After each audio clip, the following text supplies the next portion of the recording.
E-Chemistry class, Fatima Convent High School, myself, Dipali. Chapter 4, Carbon and its Compounds, Class 10. Now we are going to understand in this session what are allotropes and allotropes of carbon. Now we have come across the electronic configuration of carbon and what is the atomic number of carbon. In nature, carbon occurs in many different forms. Their physical properties vary widely. So, the elemental carbon occurs in different forms in nature with widely varying physical properties. For example, diamond and graphite are forms of carbon. The difference lies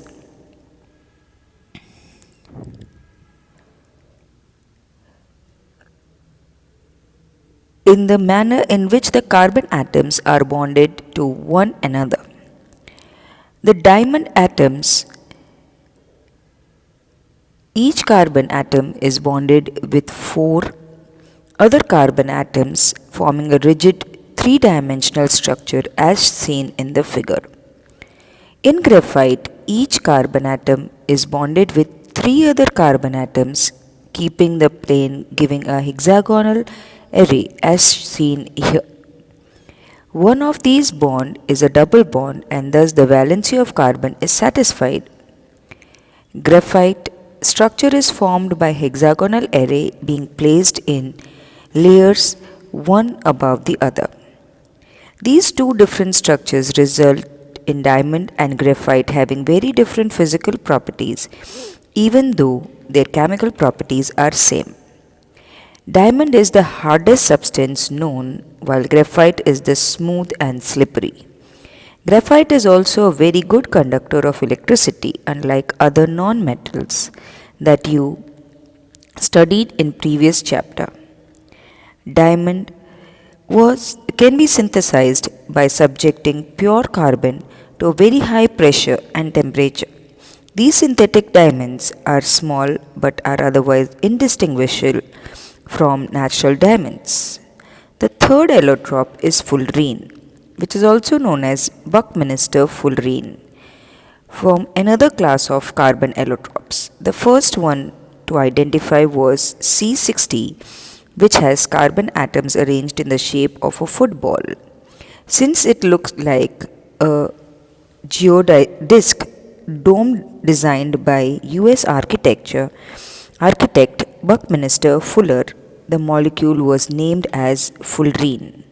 So you can see that these are the three allotropes of carbon.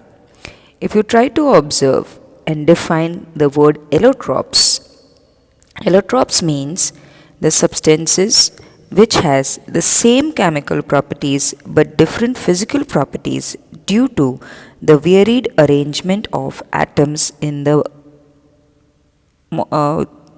in the structure. So when you talk about allotropes, then you can define it as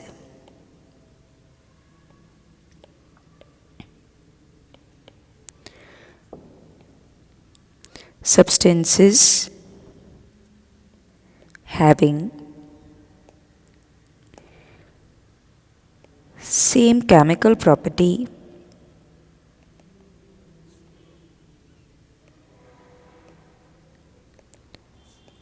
but different physical property.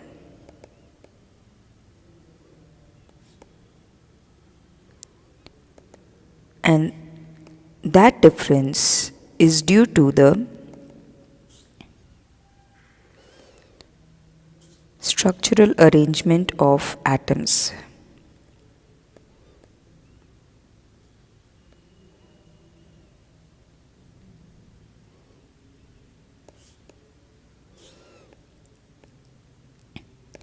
And carbon has three allotropes: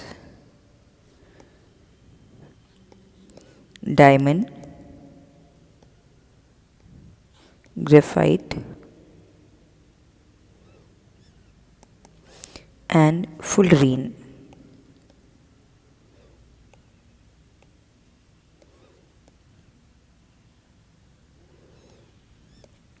Now, if you observe The properties and the structure of this here, four atoms are arranged to each other as we already read here to form a rigid three-dimensional structure.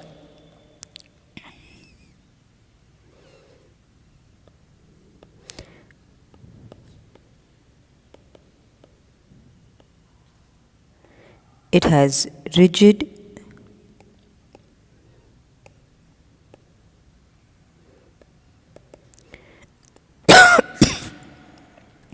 3D structure.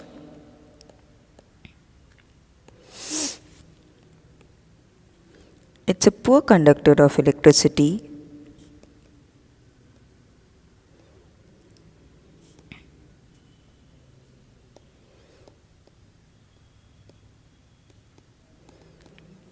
It's shining. So these are the various properties which you can identify and differentiate. In graphite, it has 3 carbon atoms attached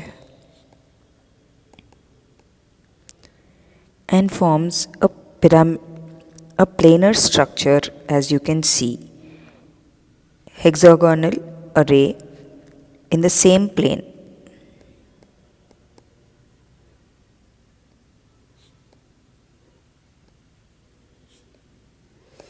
In same plane.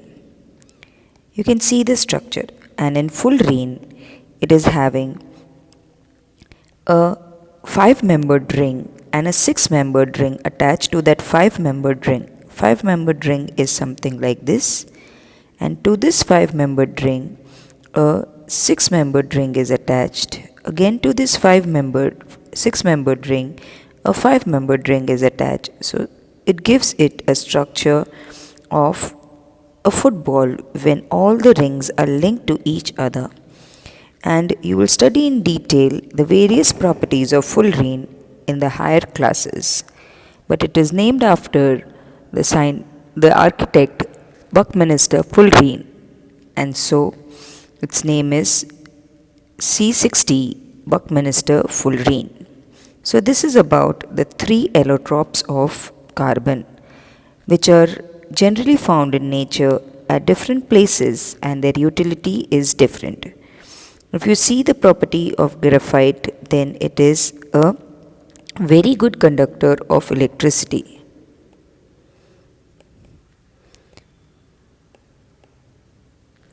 It is dull in appearance. It is soft, whereas diamond is the hardest found substance on the earth. So this way you can see the difference between the physical properties of these 2 allotropes of carbon, and this is how you understand allotropes of various other substances as well. Now let us see the versatile nature of carbon. Now, versatile means a very wide range or variety where it can fix into any form, or its utility increases due to the versatile nature. Now, we have seen the formation of covalent bonds by the sharing of electrons in various elements and compounds. We have also seen the structure of a simple carbon compound, methane. In the beginning of the chapter, we saw how many things we use contain carbon. In fact, we ourselves are made up of carbon compounds. The number of carbon compounds whose formula are known to chemists was recently estimated to be in millions. In these outnumbers have by a large margin the compound formed by all the other elements put together. Why is it that this property is seen in carbon and not other elements? The nature of covalent bond enables carbon to form large number of compounds. 2 factors noticed in the case of carbon are: carbon has the unique ability to form bonds with other atoms of carbon, giving rise to a large molecule. So the first property is it has got 4 covalent bond forming capacity, and so it can link itself to a large number of compounds, not only to any particular, and so many molecules can be formed. This property is called as catenation, where carbon can attach to carbon and carbon can attach to any other elements very easily. These compounds may have long chain of carbons, branch chain of carbons, or even carbon atoms arranged in ring structure. So you can see that if you attach carbon, carbon, carbon, this is a chain structure. A branch structure is something, this is called a branch structure. And a ring structure is something like this. It could be a 6-membered ring, it could be 3-membered ring, it could be 4-membered ring, depending upon the type of compound. And this again can attach to S, Cl, H, OH. Any number of elements can be attached to this carbon to complete its valency. The valency has to be completed by 4, but this type of ability to be bonded to any other atom is called as catenation. There are many other substances which show this property, but then why carbon is preferred over them, that also we will understand. So, when we talk about catenation, catenation means the bonding capacity of the element with many other elements. That is called catenation.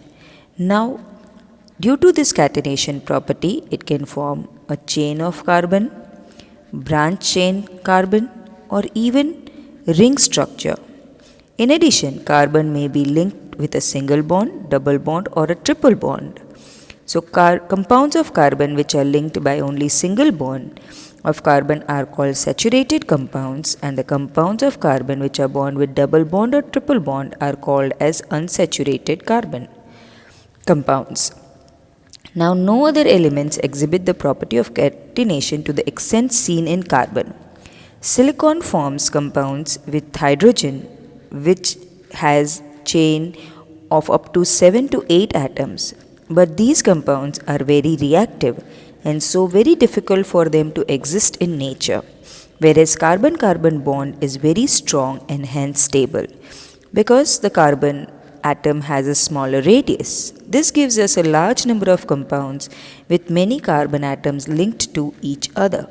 So the first property of catenation makes the carbon very versatile.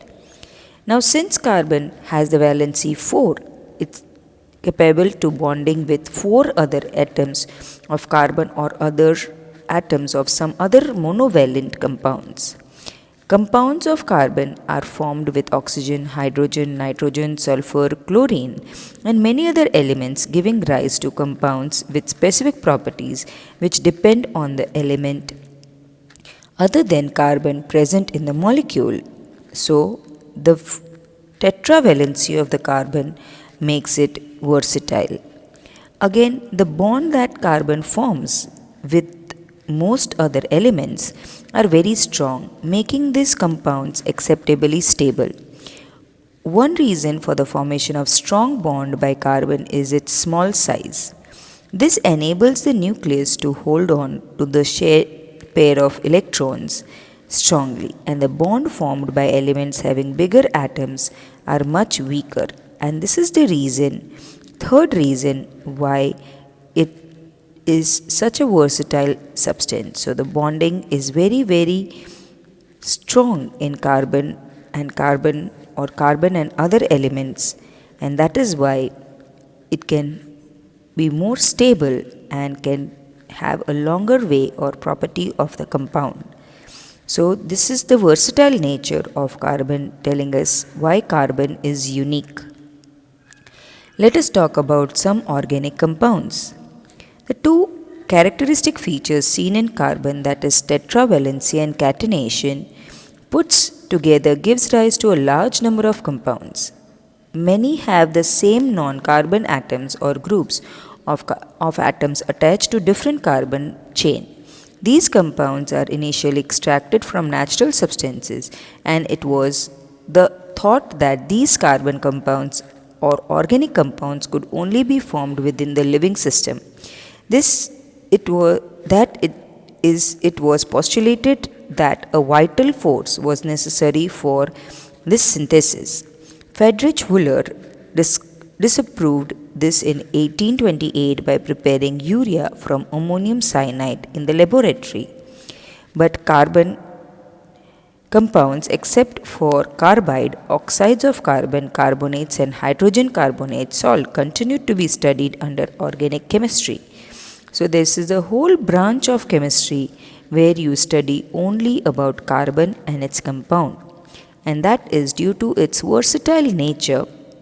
And now you can synthetically prepare hundreds and millions of carbon compounds. So, the topic of allotropes. The three allotropes, diamond, graphite, and fullerene, and versatile nature of carbon, that it is having the property of catenation, has tetravalency, and the bond formed by carbon is very strong. These three properties make carbon a versatile compound. Thank you for now.